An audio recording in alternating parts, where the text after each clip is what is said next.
Well, good evening, folks. It's been a very busy week here at Slick Central.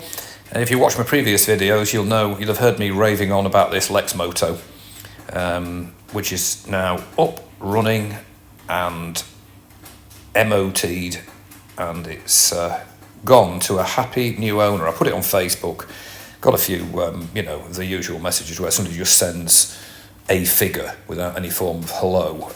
I ignored them. Anyway, a really nice bloke phoned me up, asked for my phone number, gave me a ring, we had a chat, and he came, I said, well, he said, oh, I definitely want it. I said, well, you need to see it. He said, would I put a year's MOT on it, which of course I'd put that in the listing, and said, yeah, it'll have a year's MOT. So put it on the back of the trusty 25-year-old Ford Ranger, took it to Crawford's Motorcycles in Scunthorpe, it's sold, and he rode off into the sunset. So it's the end of that project.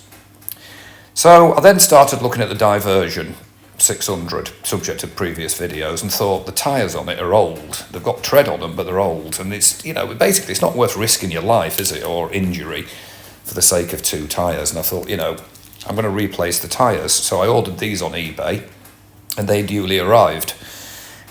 So again, Crawford's, brilliant motorbike shop, will fit and balance tyres, wheels. You just take your tyres in, they're happy to do it. So I thought I'll get some tyres on, and I thought, So when I took the wheels off, I noticed the wheels, I've always thought about getting the wheels powder coated, because that's the 30-year-old finish that's on them, and it's got chips on it, and the paint's off, because, not chips in the metal, but chips in the paint. That's where weights were attached in the past, and so on. I thought, well, I'll get the wheels powder coated. It's the ideal time before putting new tyres on, So I thought, but then to get them powder coated, you've got to take all the bearings out and the discs off, obviously, but you have to take the bearings out as well. Well, if you've got a Diversion 600, do not undertake removing the rear wheel bearings lightly, because one side of the wheel has got two bearings and the other side's got one big bearing, as you can see from that picture. And between them is a metal tube, and various spacers on each side of the wheel to stop, basically, when you tighten your axle, you don't want all the strain on the middle bearing race. So there's a tube that supports supports the middle race and stops it when you tighten the axle from just, tightening up the middle race and pulling all the ball bearings out. Well, you can't get any purchase on it whatsoever. There is the tube in the middle. Normally you can jiggle it to one side and then you can get a drift in from the opposite side and just get the edge of the bearing and tap it out. But this one, no chance. And of course, the tube is lined up with the bearings, and there's no space in there to move it from one side to the other. So there must be some kind of bearing removal tool. If you know of one, put it in the comments, because I'd love to know, because I thought, what can I do? So in the end, I destroyed the big bearing by whacking a screwdriver and getting all the ball bearings out. Drifted out the other two bearings from the opposite side at that point, because I could remove the metal tube and get at them. But of course, on the big bearing side, it left the outer bearing race in the wheel. So I couldn't get a tool on it. It's buttered right up to the shoulder in the alloy casting. And there it was, what's left of the bearing, me having bashed out the middle race and the ball bearings and everything. I tried a hacksaw. Well, that's ridiculous. It doesn't work on that kind of metal. I thought, what can I do? Anyway, I got Frankenwelder out and put two big blobs of weld on it in the alloy wheel. Well, it was in there, obviously, and I was able to tap it out using those blobs, thankfully. But it's not a task to be undertaken lightly. So that's the finished product, as it were. The bearing is out. The bearing race is out. I've never really seen a wheel like that, where the tube in the middle, normally you've got a bit of slack on it, but not on that case, so don't do it if you don't want a challenge. So having got the wheel off, I then noticed that the swinging arm is not in a great condition. It's not rusted through anywhere, but it's not in brilliant condition. And I'd always thought at some point I'll get the frame and the swinging arm powder coated. That's the brake caliper carrier, which is an alloy thing. And I thought, well, now's the ideal time, because the wheel's off. Then I thought, well, the rear sprocket's off, so I may as well replace the rear sprocket carrier bearing and put a new oil seal on. So that's what's in that picture. And there's the sprocket with its resplendent with its stainless flange nuts. If you're going to take your rear wheel off, like I say, and you're going to change your bearings on a Diversion 600, do not undertake it lightly. And if there is a tool for doing it, please somebody put a comment in. And also make a note of all your spacers. There's one that goes into the middle, the inner bearing race. Otherwise, you're going to get them mixed up. Guaranteed, I did. So there it is. There's a swinging arm. There's the torsion bar there, look, with a stainless bolt and flange nut that hold the caliper, stop the caliper from spinning around. And it's not in the best of condition. So I thought, well, okay, then I'm going in anyway to get the wheels, to get the tyres done, therefore the wheels done. I may as well take the swinging arm off. So I did that. I took it off today.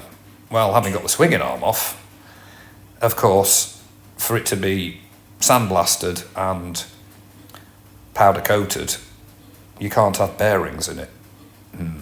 So mission creep. So I tapped off those little bearing covers on the front bit there and found cage needle roller bearings. And if you look very carefully, if you're going to replace these on your bike, the code is printed on one of these pictures. Not that one, another one that's clearer. And they need to be tapped out. Well, fortunately, there is a little bit of overhang on the bearing, so you can tap them out. They're not much. So there it is, look, Japan. TA2428Z. If you type that in, you'll get them. I've just bought 2 new ones because you have to. Yeah, they fall apart when you drift them out. So unlike the wheel, at least you can get a drift in there, as this next picture shows. It's not technically a drift. It's actually a very long box spanner which I bought, and it's completely doesn't fit anything that I possess. So I thought I'm going to use that as a drift.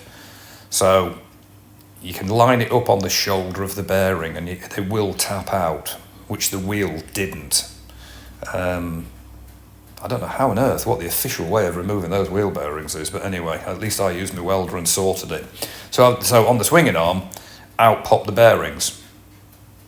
They're both the same, and of course the whacking of them makes all the rollers fall out, as you can see on the left-hand side, one there.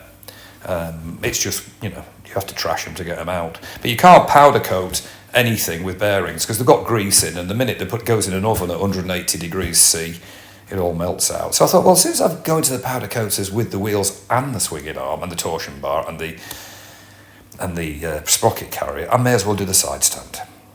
So here's a little trick. I don't know if anybody knows this, but these springs can be a swine to take off and put on bikes. And it's the same on the centre stand. So years ago, an old chap told me, he said, oh, you want to put pennies in. So what you do is you pull your stand down so the spring is, all the coils are pulled apart, and then you just stick pennies in there. And then when you lift the stand back up again, you've got slack in the springs. So you don't have to be Arnold Schwarzenegger to get your blooming side stand springs off, or curse all day as you try and pull it and it will not go on. So if you put your coins in, you get just enough slack, to be able to get it off the side stand. So there it is hanging on the bike, minus the side stand.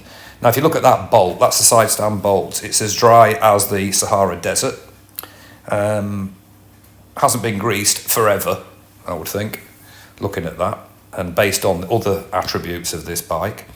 So I've cleaned that up actually and got all that filth off it. So there is the side stand off. You can see my pile of money down on the ground there. That's my entire worldly possession. I had to withdraw that from my bank, so I've got nothing in there at the moment. There's about 70p there. So there's the side stand, now off. And I am now left with a pile of, swinging arm, side stand, sprocket, caliper carrier, side stand and the swinging arm and all that. I can't take the centre stand in. I mean, I would, but I can't because obviously I've got to leave the bike suspended on something. I'll probably take it in on its own at some point. So there is an example of mission creep, and I say how not to avoid it. You can avoid it, but I just thought, having got this far, get the tyres on, get the wheels powder coated, swinging arm done, and then that would just leave the frame, which can be also done at some point in the future, when I'm feeling very brave, to strip the bike entirely, which I've done several times in the past, and then I'll do a respray on the bike. So there it is. A lesson for everyone. Mission creep. Do you go with it or do you not? In this particular instance, I think it's worth doing. I'm going to have a lovely powder coated side stand on a frame that also needs powder coating, so it'll stand out a bit, but at least it's done.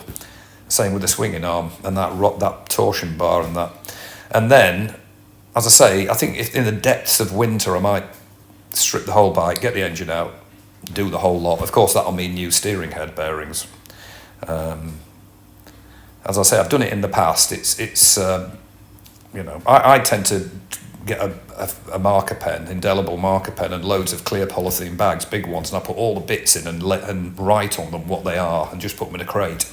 And then when you come to rebuild the bike, instead of a million nuts and bolts, you've got clear plastic envelopes with written on the outside, torsion bar, bolt and nut, or side stand, bolt and nut, whatever.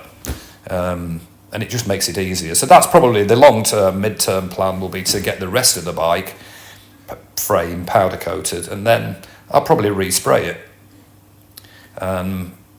It doesn't make financial sense, I'm sure, but it's good therapy and I like doing it. So there you have it, mission creep. Be warned. If you do one little thing, you'll end up doing lots of others. So there you have it.